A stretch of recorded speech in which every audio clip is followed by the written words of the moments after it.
Mm. Hello, Am I Facebook. looking good? Am I looking good? You are great. We are now live. Hello, everybody. My name is Kawin Sokpo, and I'm the president of the Midlands African Chamber. Welcome to our second Umoja Forum. Umoja means unity in Swahili, and that's what this forum is all about. While we talk about relations between African Americans and African immigrants and how we can grow a bigger, better, stronger community together. Today, we'll have a few guests joining us on this forum, and I'll give them a chance to introduce themselves. Our first two are Kusha Snazi and Nialet Tang. And Okay. we are also expecting my good friend and board member from Untamed, partners in this Umoja Unity Forum, Shaman Wells, to join us as well. But I want to turn it over to Nialet first for her to introduce herself. And here is Shaman as well joining us. Welcome, Shaman. Hey everybody, how y'all doing? Good, good. Good, Good. good, excellent. So we're just turning it over to Nialet to introduce herself and tell us a little more about where she's from, what she does, and tell us one thing that made her smile this week. Hi, everyone. My name is Nialette. I was actually raised in Omaha, Nebraska, and I am currently in nursing school, and I graduate in December. Hey. And Congratulations. I did recently accept a position in the ICU, so that's what I will be doing after graduation. And one thing that made me smile this week, I feel like it's hard to kind of pick one thing. I feel like smile about a lot of things. Uh, I will say just the fact that I'm just so close to being done and just getting information about applying for graduation and things like that. That makes me smile because I'm almost at the finish line. So I would say that made me smile. So Good. Beautiful. Beautiful. Congratulations. thank That's you. awesome. Kusha, let's turn it Yes. over to you. All right. My name is Pusha Snazi. I am originally from West Africa, Togo, and I would say Ghana because I have mom's side in Togo and dad's side from Ghana. But I use Togo more because I spent my whole life in Togo. I've been here over 8 years in the US. I am a PLC programmer, um, Mm. access control technician, and alarm technician. I do music, dance, Afrobeats. And the reason why I am smiling like this, I think life is great. That's That's awesome. That's awesome. Thank you for joining Nice. us. Thank you. Welcome to the show, William King. Hey, how you guys? Hey, brother It's a Will, how you doing? pleasure to Good, see good. you. Hey, Yes. is it some? Did I supposed to introduce myself or something? Yes, we're just going around. We're just getting started, introducing ourselves and talking about one thing that made you smile or made you happy this week. Uh, uh, let Uh-oh, you breaking up, brother. me make sure I got There we everything. go. Broke up, now you blacked out. Oh, there you go. Oh, now you are. There you Okay, are. that sound better. Yes, Yes. sir.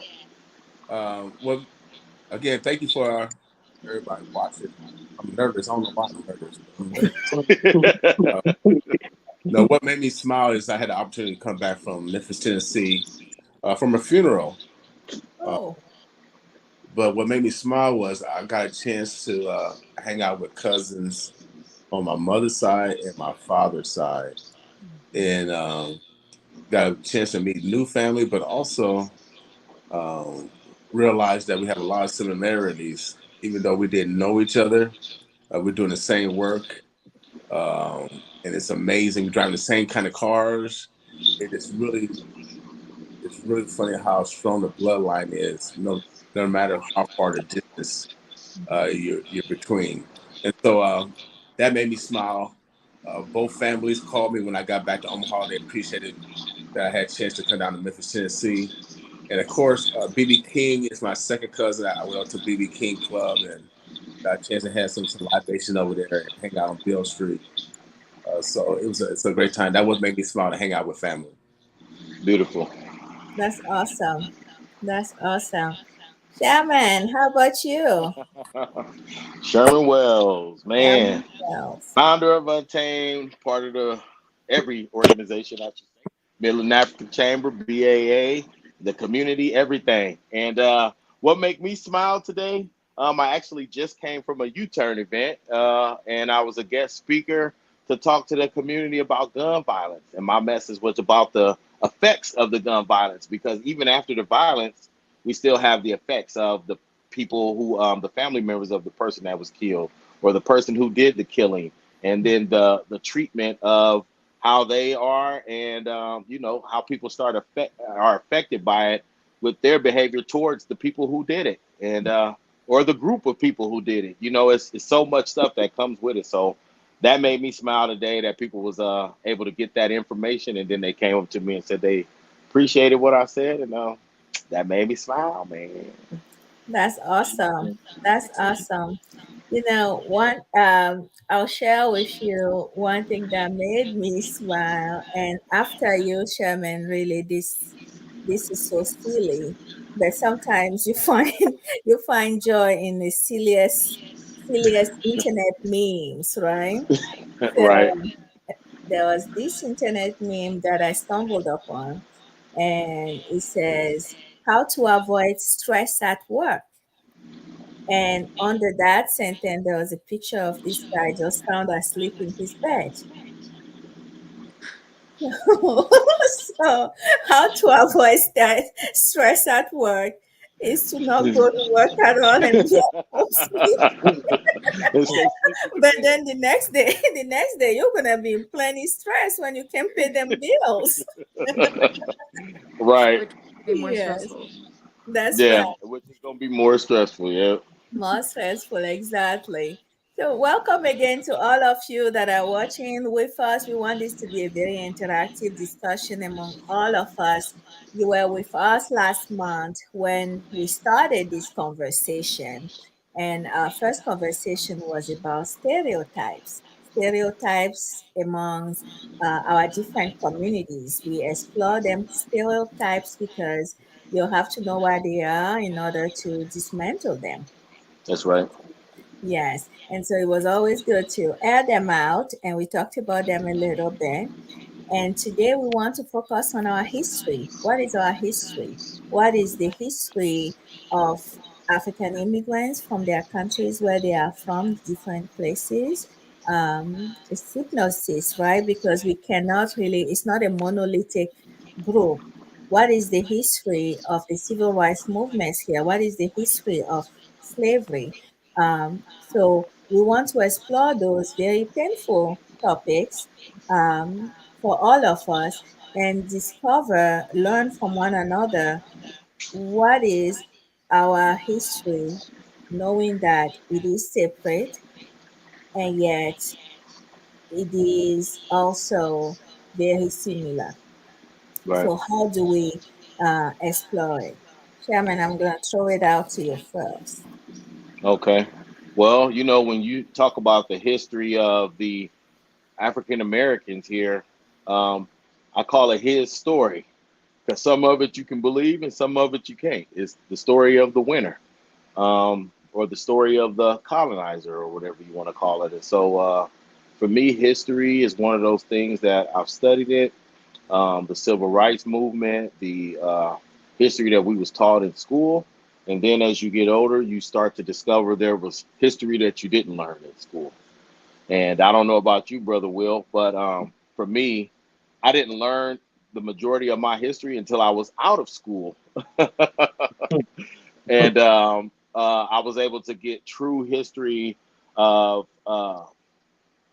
from the perspective of my own elders, and then comparing it to the history from the books. And I think it was important for us as Black people that we understand our history and know where we came from. But at the same time, ours was pretty much stripped because the things that I learned from being around y'all more, the history of Africa. And I love that. And I need to get more of that. And so, I believe that for right now, the history, the cultural history of us is important to get to understand. And so I actually want to know more about the history of Africa.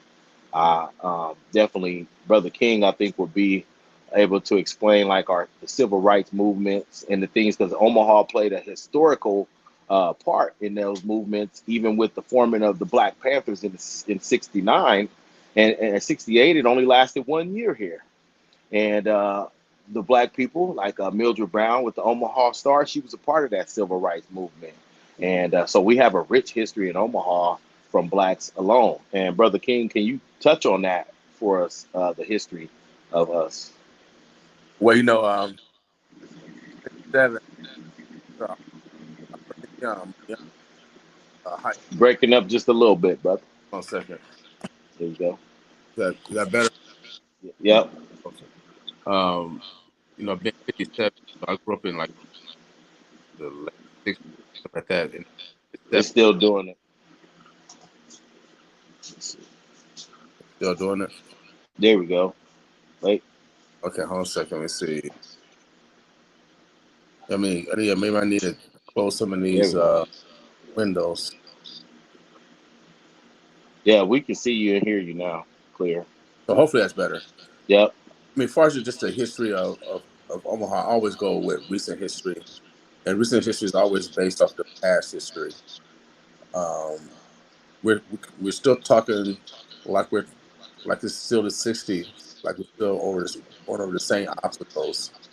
And so my goal is that we talk in a different narrative, that we talk differently than we did last year, and I believe that we are, because the Midlands African Chamber didn't exist a few years ago, and now we're talking in this dialogue.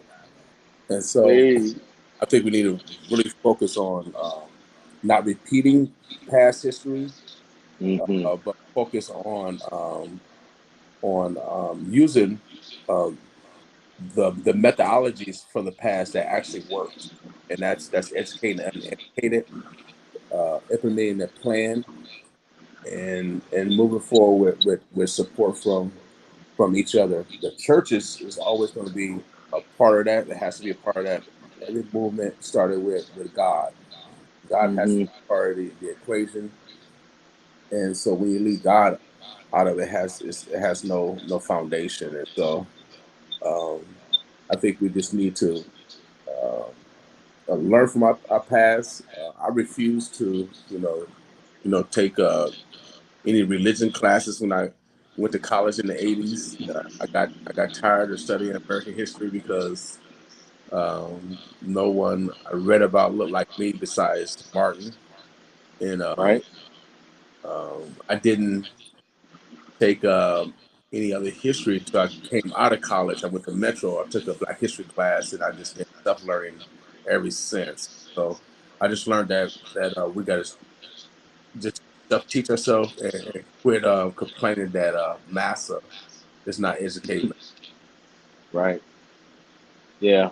And I think too, like you said, the school history just wasn't hitting it. I didn't learn that Malcolm X was from here until after I was out of school.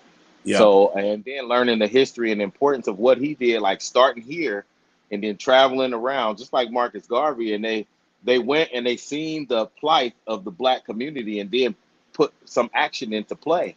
And so throughout history, what we've noticed is when you get people like that in a society that's controlled by other people who don't want to see our unity, each person throughout history was executed.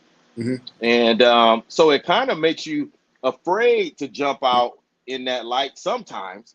But then when you don't fear death, and you got a God working for you, you gotta do what you gotta do. I come from a unique background. I had two brothers that got killed, one by men and one by Black men. I I grew up in the projects. My mom couldn't read or write. She actually picked cotton. I'm the youngest out of 4 children. My mom she had 14 brothers and sisters. The plantation house where we picked cotton. I had a chance to take her there. The plantation house still stands. My mom was born 1930. So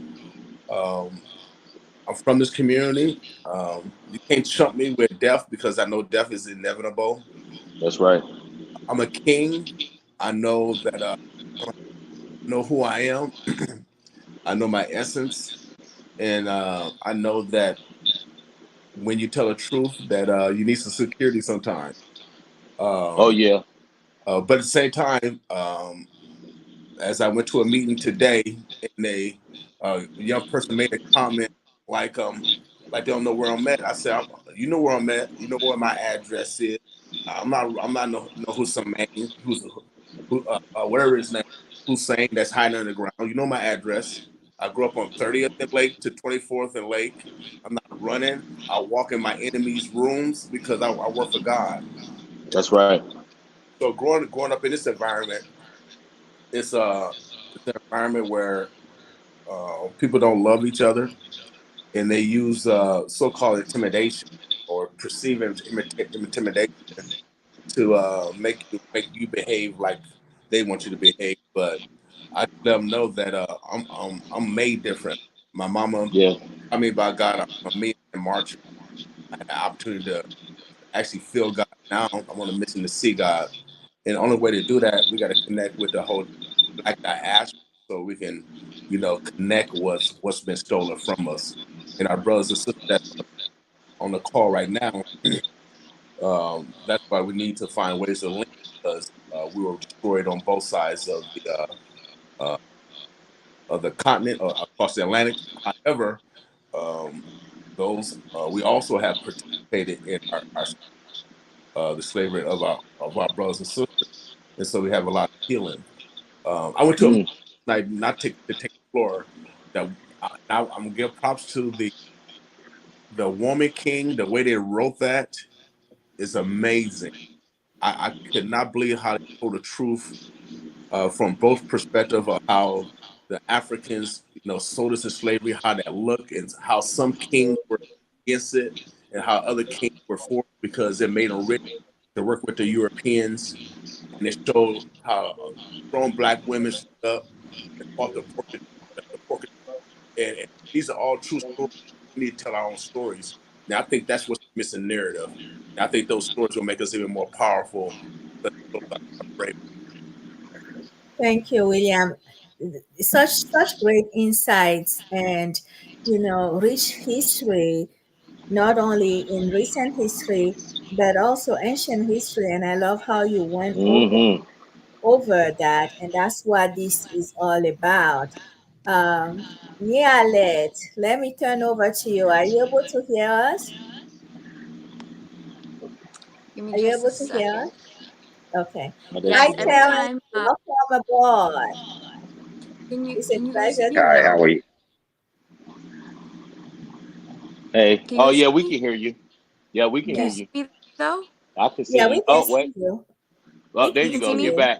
Yeah. Yeah. Okay, I was gonna say every Yeah. time somebody gets added in, my sound just like goes blank. Like it just Goes away. everybody I can't hear Oh, anybody say sorry. But I think we have a full house now, so no worries. I would love for you to tell us a little bit about your background, what country you're from, and tell yeah. us what did you learn about history if you were brought up here? What did you learn about our history in school? And what did you I learn feel like outside of school yeah. about it? Yeah, I feel like my education about Black history in Omaha is pretty limited just because I feel like most of my education has come from the school system. But I feel like, my perspective and my experiences are definitely different from other Africans just because I was adopted by African Americans. So I didn't get that cultural aspect of, going to African events and different things and being, immersed in that culture. So I can't even really like speak on that because, growing up, I wasn't a part of any of that. So as an adult, like it was important to me, to be a part of the African community. and different things like that. But in regards to African American history, I feel like um, Black people, specifically Black men, their lives were threatened then, and their lives continue to be threatened now, if not, Right. more now. I feel like I can't go a day like on Facebook without seeing that's a Black man was shot or a Black man died. You know what I'm saying? And so I feel like Right. now more than ever, it definitely is important, to have that unity. Just because I feel like there is some tension still within, the African American community. So Absolutely. Growing up, how did you experience detention? Because you mentioned that you were yeah, adopted. So were you born in the United States or I was born born in the abroad? United States. So you were born in the United Yeah, States and then adopted into an yeah, African American family. exactly. So I went Wow. through the whole foster care system, and then yeah, from that I was adopted by an African American family, and yeah, I feel like I didn't really have like a connection with either, the African American community, nor did I really have a connection with the African community because, I didn't have the experience of growing up with everybody like all the rest of the Africans did. And so I feel like there was definitely like a disconnect and I didn't really feel like I fit in. So, Mm. It's a unique yeah, perspective. That yeah, is I, very unique it's not perspective. the Yeah. typical perspective of, an African who did grow up here and, had the community and things like that. So, and then, being around African Americans, it was still like uncomfortable because I still feel like I wasn't fully accepted. And Mm. growing up, like most of the bullying that and the ridicule that I did experience came from African American children. So Right. I feel like Difference there can is for be me a cool. little bit of uncomfort, being around African Americans. So Right. Children can Wow. be cruel, but I always put it on parents, right? We have to teach the Hmm. children better, and it's right, not just what we say to them; it is what we do in front of our children. Right. That carries the most weight. Thank you for Definitely. sharing that, of Nialet. course. Yeah. Thank you for sharing that. Kusha, so Kosha and I are from the same country, or half of the same country somehow, because he's Yes. in Ghana as well. So I'm curious to know, what was your experience? What did you learn about? How did you learn about slavery and civil rights movements, first of all? And what can you share with all of us about our history, how you experience colonialism and history of Togo in particular? Well, I would say my experience, most of them come from school, like others say earlier. There is still not the same thing we were taught in school. When you're growing up, is a little different, and especially leaving the country and come to the US, you see more of something way different, And Mm. I feel like it's kind of when we live in Africa, we believe that we have to be scared of black people here. That's how I feel. you Hmm. know like coming to America, maybe black people, because most of the movie, I remember I was watching gun violence stuff in the movie. So you might be like, oh, if I go there and I meet a friend, or I see a black American, he can just do something to you, so you might try to avoid them until you get to them. They'll be like, oh, we are brothers. You know what I mean? So it's a way different for in my perspective. So yeah, coming here and I see that, okay, there are some part in the country might be bad, but it's depend of people who you are around with. And it's not that everybody, I mean, Black American, everybody are, violent. It's just like Africa. There is some area you don't want to go because you don't want them to steal from you. You know what I mean? So that's my experience so far. I know that is a different from what I learned in school, and coming here, what I mean, they show us on TV, and coming here, what I'm saying is way different. What would you say the first time you've learned anything about slavery? Where was it at? That was cool. That was cool. And that slavery, the whole story. When I grow up, I always blame the whole African community, the whole African, like the whole black. I blame that because after learning why they decide to accept that somebody else come to our country and do something like that, and you know, I'm just gonna put it out there. I don't know if it's go cool for me. Like, let your friend, your brother, go out for to get something back. I don't feel like we are very united. If we were united, or our grandparents were very united, no matter what they present to them, they shouldn't accept it. That's it. And Right. and that story, the whole story or history is from loving each other from Africa. The base, that's my thing.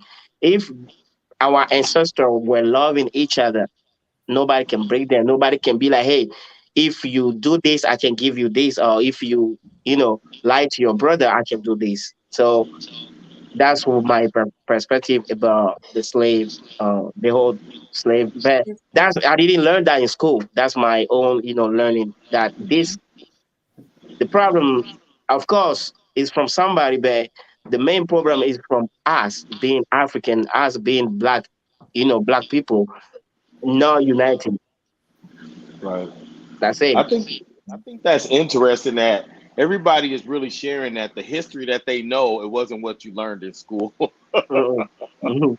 and we had to gain the information of our history through our own knowledge. And really, I think if you went back to study the history, it's because you was questioning life or questioning the things going on around you. And so I think that's a very interesting thing that most of us learned our history when we were Yeah. not in school. And We, Kusher, I just wanted to ask you, like, so um, the history that you learned about your own country, did that help shape you, like, as a person, or was it more when you came here? um, about my country, Hmm. I mean, when I learn it over there, that give me another understanding than when I came here. But my country specifically, we don't have any history really connected to USA. I would say because we were colonized by France. It's kind of different. It's kind of different. So, I can help a little bit on the Okay. his on that question. So, I'm from Togo, like I said. So what I would say is the first time I ever heard about slavery was not actually in school, because when I was little, there was a movie that came out called Roots, right? Yeah. Roots. And I was very little at that time when that movie was shown on the one single station, TV station that we had in the whole country. I remember that. You remember that? Yes. So I was very little, but then I watched this movie and I couldn't stop crying, Mm. Mm, right? Watching this movie because it was just so awful what was going on. And Hmm. at that time, we didn't even know, I didn't even realize the true name of the movie because what was it called? Pusha, do you remember? is Well, it that was Kunta Kinte? Kunta Kinte. That's what everybody called it, Kunta Kinte. We didn't, who cared about the name of the movie? It was Kunta Kinte. you know and so that was the first time, and I thought it was so horrible. And then every novella that they will have on TV after that will have some type of slavery theme to it. Yep. After Punta Quinte, there was the Brazilian novellas talking about senzelas and plantation life and all this stuff, right? That were being shown. So that was my um, first time I heard anything about slavery. And then after that, then in high school, finally, they talk to you. Maybe is it high school or middle school a little bit? They start teaching a little bit about the slave trade. Not a ton was taught to us about civil rights. I don't know if it's called. I don't believe so. We didn't get a lot at all about the civil rights movement. But we knew who Martin Luther King was because he had a dream and it was put in all our books. And we read about it kind of vaguely a little bit, right? And then there were the movies about the civil rights movement. Just to tell you, those movies have had a lot of impact all over the world because people that couldn't really be bothered to even, pay attention in history class, they did watch the movies and they got little snippets out of them. How accurate they were, I don't know. How Right. inaccurate they were, I don't know. But they were impactful, right? And so for me, that was kind of my first encounter with the history. And then there's the history that your grandparents told you, right? So, for instance, my grandfather was one of the people that worked for independence for Togo. Togo is a tiny country, became independent in 1960, April 27, 1960. So, if you think about it, my mother was born in 1954, so 1960. So, she was born during colonization. And her father was one of those that worked for independence of Togo from colonization. And colonization lasted many, many decades, right? So Mm, when he was not born in a Togo, my grandfather was not born in a Togo that was free from colonization, mm, right? It was colonized. And so after slavery came colonization, the humanization of the people continued, but now on their own land, and white supremacy continued.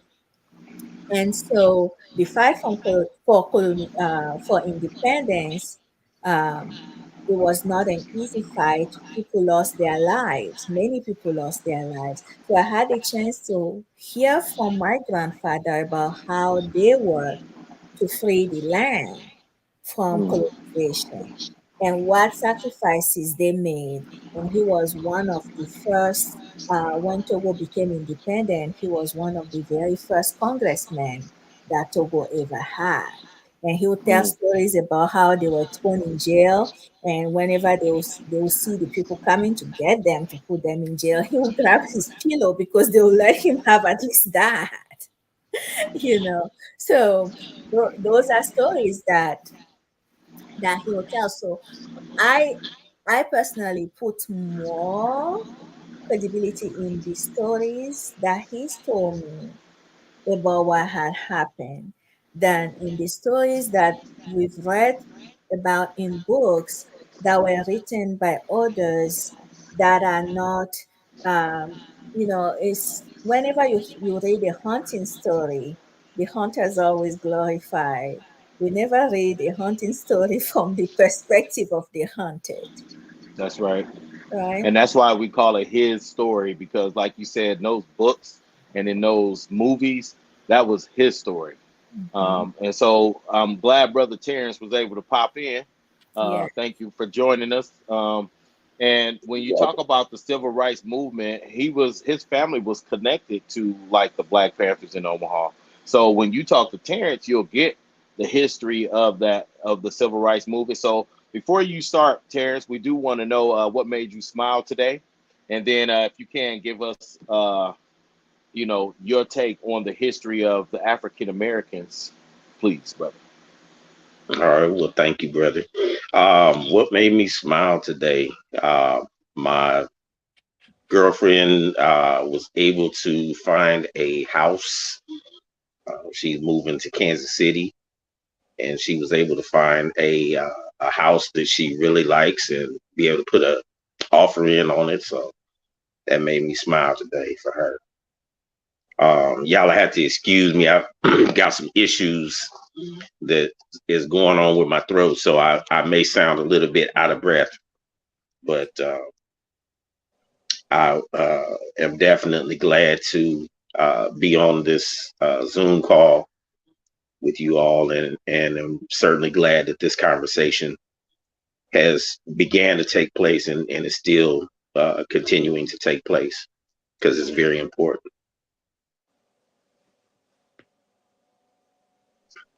And so I'm sorry, brother, your second question was?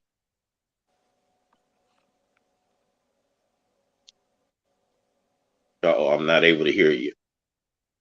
Oh, just talking about your experience with the civil rights movement during the time when you were a child or when it started, when you remember what you remember about it and how important it was to you. Well, I'm actually a child that's a product of the end of the civil rights movement. I was born in 1969. What I do recall from my childhood, different conversations with my older siblings, my parents, aunts, uncles, so on and so forth, was that the civil rights movement, especially there in Omaha, Nebraska, was something that was truly it was truly a disdain for the European people in Omaha, Nebraska.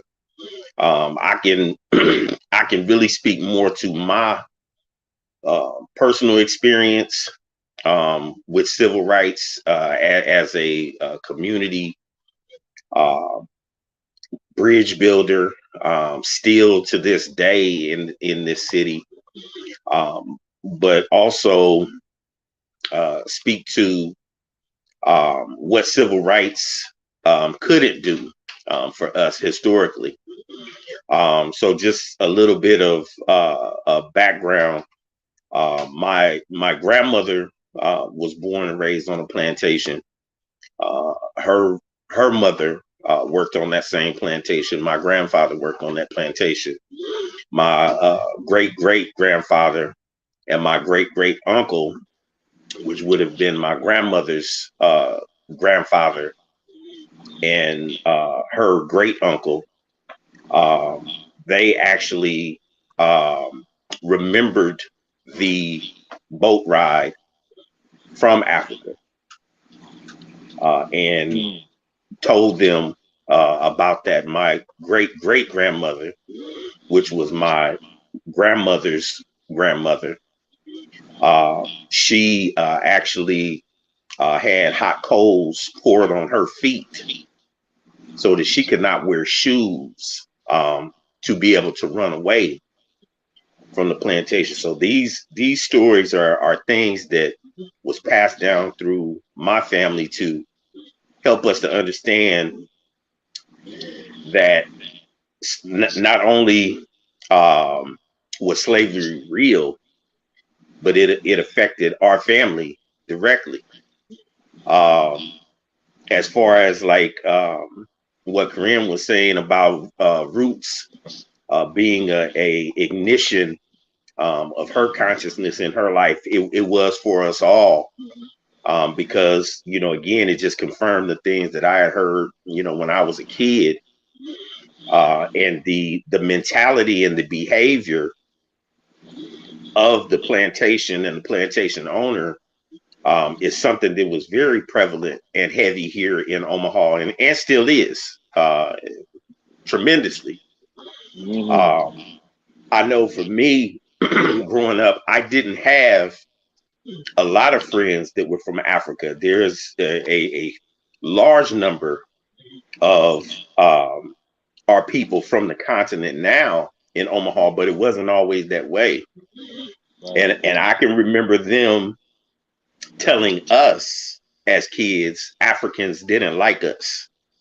Right. And I can remember my friends telling me that they told them that, you know, African Americans didn't like them. So it was always a game.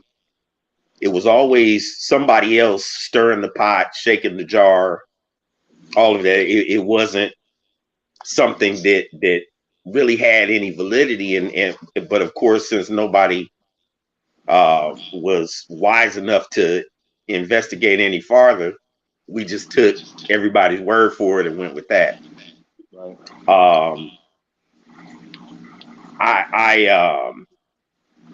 I really want to just kind of speak to the civil rights movement in this way. I appreciate everything that our foreparents did in the civil rights movement, abroad in the United States and here locally in Omaha.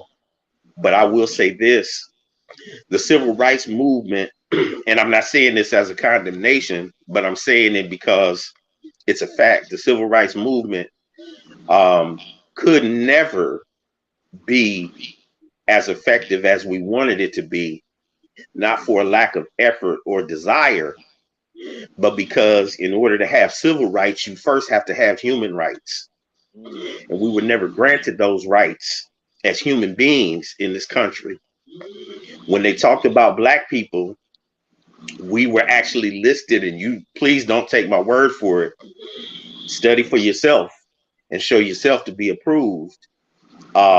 We were listed along with furnishings in the home. You had a chair, you had a couch, you had a milk bucket, and you had George, or you had Sarah, and we were listed right along with inanimate objects, and we were treated in that manner as inanimate objects, being subject to whatever the plantation owner and his plantation hands and his family wanted to do, say, or even think about us. And we see that every day. The young sister there said, you know, she can't go a day without seeing, you know, that another Black man has died or has been injured or maimed. And it's true, because we still are considered subhuman. We have been categorized even at the highest levels in this country, such as the White House, as animals and beasts. Right. So when you look at all of those things, the civil rights movement could have never been as successful as we wanted it to be. You know, my family was part of the Black Panther Party, and growing up, I did, you know, hear a lot of the things about what the Panther Party was about, and they were about unification. Once again, this is the dehumanizing and the degrading of people who actually came together to unify the community, just like Untamed down at the Bryant Center, bringing the community together to love on one another and to enjoy one another and support one another and uplift one another. That's what the Black Panther Party was about. But the reality is, even though you want to do those things, you also have to be willing and ready to defend yourself and your people. And they were willing and ready to do that. And unfortunately, in this country, anytime a Black man or a Black woman stands erect with their shoulders square and their chin straight, that is looked at as violent, or that is looked at as you know, not wanting to follow the laws, and it's not breaking the law to defend yourself. It's not breaking the law to look out for your people, except for when it comes to African Americans in this country. And so I'm not going to take up a whole bunch more time, but I just wanted to share, you know, those points and aspects, you know, in this conversation, that, you know, we as a people, we have to come together, and we have to support one another, because the reality is we literally are all that we have in this country. Every group is given a classification that comes to this country, and there's a hierarchy in this country and a pecking order in this country. At the top of that pecking order is Europeans, and it doesn't matter what European from what background. Europeans are at the highest apex point of that pecking order, and then they give the narrative from there, and it goes from the European to the Asian, from the Asian to the Arab, from the Arab to the Hispanic, from the Hispanic to the African, from the continent, and then from the African to the African American. And they make sure to try and keep that intact so that they can keep us separated. And we need Right. to understand that you know, that is not that's not how we supposed to live. You know, and that's part of what has hurt us so badly. There were our people who did take part in the slave trade, as someone else mentioned. But that same mindset, that's greed. It doesn't have anything to do with being black or being African. That greed mindset will cause you to sell your brother Right. for a few coins. And we Yeah. see that right now today, and even in Omaha.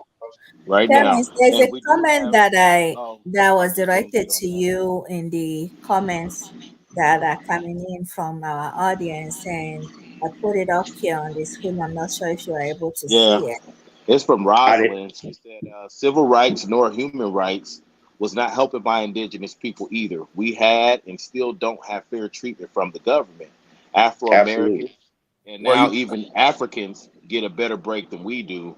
Our American Indian movement was helping our people, but recognized as human being, be recognized as human beings. So this is a native. Absolutely. I guess And I respectfully disagree because the house that was bombed, where the police officer were Poindexter Rice, we lived in that house. We moved out of that house 6 months, 3 months prior to that bombing. I lived in that house, and so and without civil rights, we wouldn't have had the ability to sit down to even dialogue. And so I don't want to. My last name is King, so I know Martin and Malcolm was part of the civil rights. That era was necessary so we can get to this era of time. And so Definitely. I do not no, want to. I didn't say I didn't say it wasn't Can necessary, I? brother. I was saying that we couldn't do Yeah, all that we we wanted did. to The reason. because Can I we finish it? still didn't have Can human I finish? rights. Can I finish? The reason why is because they had what's his name? The FBI Yeah. had J. Edgar intentional. Hoover. I mean, or whatever his Yep, name J. was. Edgar Hoover. Yeah. They had intentional because the the Black Panthers were very successful.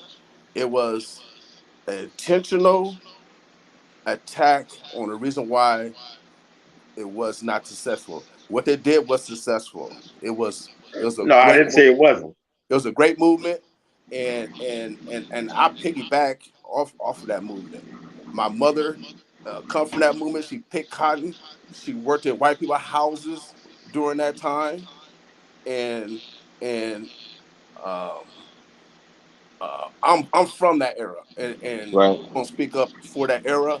It was necessary for us to get to this era. Right Yeah. now, I wouldn't have a radio station without the I civil rights movement I because we Exactly. wouldn't have I think you we wouldn't misunderstood have what these I said, amendments. though, King. No, hold on a second. We wouldn't have these amendments without the civil rights movements. And so I don't care who talking. I'm not gonna let nobody say nothing about the civil rights movement that I. You misunderstood what I said, King. I didn't say it wasn't necessary, brother.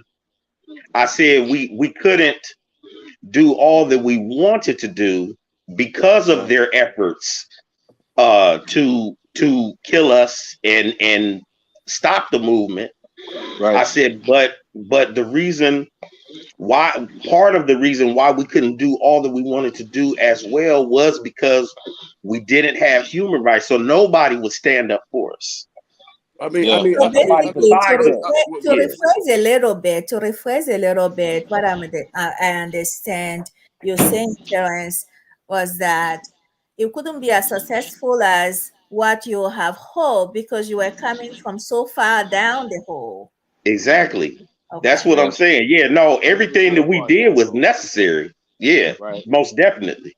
And Okay. so then when you talk about the history, now we done heard about some African history and then the Black American history. And one thing we have to agree on is the history of one thing still right now, currently, when you look at us, we're going to all get treated the same regardless of that while we're here in this Correct. country.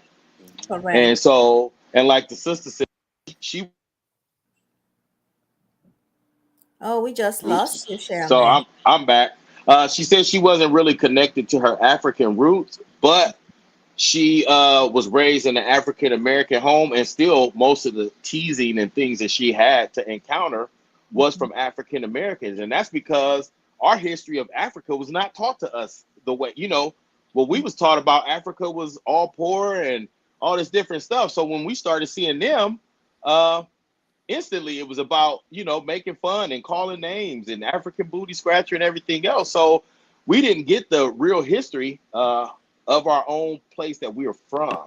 But regardless of us having the history or not, each one of us, like Kusher and you, Corinne, if we are approached by law enforcement or the people in this country, we black first. They could care less about our history, Sure, yeah. and they will And treat yeah, us like, accordingly. yeah. Go ahead. Oh, Just go. No, I just said after. After. Go ahead. no, I wanted We got to 5 minutes. bring the conversation back to you, Nialed, because you have a unique perspective for having, from being from both communities and yet feeling not part of either. Mm-hmm. Right. And so, what do you see? Because you are the better out of all of us. I think your perspective is so unique that Very. unity will come from you. Right. I was Where do gonna. you see it going forward? Yeah. Before that, I just wanted to make a comment because Sherman, you had said that when the white people look at us, like they see the same thing. Yes. Growing up, like my adopted mom, who's an African American, would say like white people don't look at Africans the way they look at African Americans. She said that she thinks that there is a difference. And so I thought that that was always interesting because I'm just like, how would they know? How would they be able to differentiate? Like, I know me, I'm a darker skinned person. So, people can probably tell right away that I'm African, but with, not all Africans are, my complexion. So I don't think that's true. Like, I understand, like, there definitely are differences, but she would say like, no, they definitely look at Africans as exotic and things like that, so therefore they're treated differently. But I just wanted to ask you guys, like, do you feel that same way, that white people look at Africans as exotic and are therefore like treated differently? Because I never agreed with her in that aspect, Right. coming from an And there African, is another. Go ahead. no, just an African American perspective. I just wanted to kind of ask that question.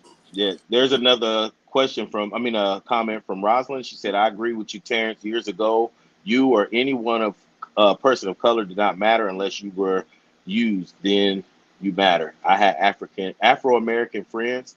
I clenched my fist, saying I'm black and I'm proud today, and I'm doing an African dance. Hold my leg. God bless us with color." We know my experience just with this isms early in sixth grade.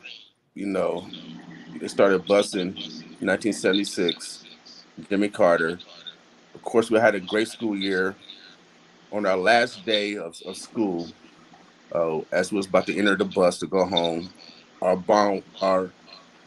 bus was bombed with eggs and potatoes. And again, I was in sixth grade. Mm, And so this type of environment and this is out in Adams, out in the Keystone area. hmm And so, Wow. so this kind of environment I grew up in, but um, even growing up in the black communities, I dealt with favoritism as well as racism. Favoritism within the own black community and hmm racism within the white community. Do And you so, think that Africans get looked at different than blacks when it comes to white people? You think they have well, a well, different treatment? it depends on what kind of environment you met them in. I met my first African in college, Hmm and so you meet all type of different people in college, and so I was open to meeting different people. I love the meeting different people, just instead of saying brothers and sisters. Right. And and white people. I got a chance to see, people from Korea and Africa, and I had a chance to hang out with them and learn their Right.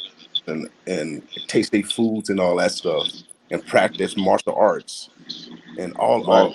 all the greatness that diversity brings, other cultures brings. And so I got a chance to hang out with George Asaka, and I know a Mm-hmm. lot of you know George. I've been knowing George since the '80s, and so he was always a humble man, and so he never treated me or treated himself like he was better than anyone else. Right. Uh, and so my first encounter with being African was been on the college campus, and he was just a brother like I was. Right. So it's Do you almost think 7 o'clock, and I don't know if it's gonna shut off on us right away or not. So just a quick whatever you got to say before you want to go, because I think last time it cut off on us while we were still talking. it did? And I want to thank all of you for taking the time to join us. I believe we need to do one more of this. Yes, And we do. if you, if you humor me, for Sherman and I to look at one other Thursday evening, hopefully in the next couple of weeks, for us to Right. resume this conversation, because there's a Yes, whole other aspect Danielle that just opened up that we she need to did. explore further. Yeah. And we need to explore this further. So I would love for us to get back together in the next couple of weeks. Same Sherman. people, please. Is y'all gonna Yes, with come the back? same people. So please, All I right. would love for you guys to come back so we can continue this conversation. And homework, since we are talking about history and school, we need homework. Homework is we want to do a service project together to bring our communities together. And I would Right. love for each of you to come back in 2 weeks with an idea of what we can do to bring our communities together in a project that we can do to help Omaha, help our community. That we want all of us to get together in that one service project that we'll do before the end of this year. So we got a history part 2 coming. That's what we're gonna do. Mhm. All right, Kush, you got anything you need to say before we go? Right now, I just want to say thanks for holding this event. I would say because I have learned a lot during this live, and of course, we will have homework to do. To do something together again. And thanks for people who turn in with us today, and we will be glad to see you guys next week or the next event. Yep. Sister, you got something you want to add? No, just thank you for asking me to be a part of this. I don't really like Yes. to speak in, just speak period, like around people, you know what I'm saying? So, but You I'm did glad that I was able great. to. Oh, So, thank I you. have one more comment. Yes. Maybe with next time with the time management, maybe we can try to go with the timing. Maybe we say everybody have 3 minutes, 5 minutes, I don't know, 2 minutes to Yeah. say something. But I like this one because everybody have a story, a history to tell. This needed to be longer. Yes, sir. The next time, yeah, Absolutely. yeah, Somebody in the comments said thank you all for building the bridge, especially between Africans and African Americans. This is what we're doing it for, y'all, because we stronger together. yeah. Terrence, you got something you need to say? Yes, I do. I just want to say, for the record, me and my brother Bill King, we saying the same thing. I don't want nobody to get this twisted. Right. That is my guy, and we are Yeah. united in this community. So, Okay. I love all of y'all, and I appreciate every single one of y'all coming and sharing and being a part of this. Right. And and I want to diddle that because people get the perception that that men see that this is how men talk. Yes. You know what I mean? This is how men talk, and sometimes we hear different stuff and we get redirected. But this is how men talk, and so you guys gotta listen and get used to how men talk in a room. All right, Right. Brother my Brother brother. Dion said God. And Muhammad, he said it was a rough we'll say, yep, he said it was a rough relationship indeed. Tiffany said hello, and yeah, Brother King. We appreciate it. I want to appreciate. I just want to deal with my brother.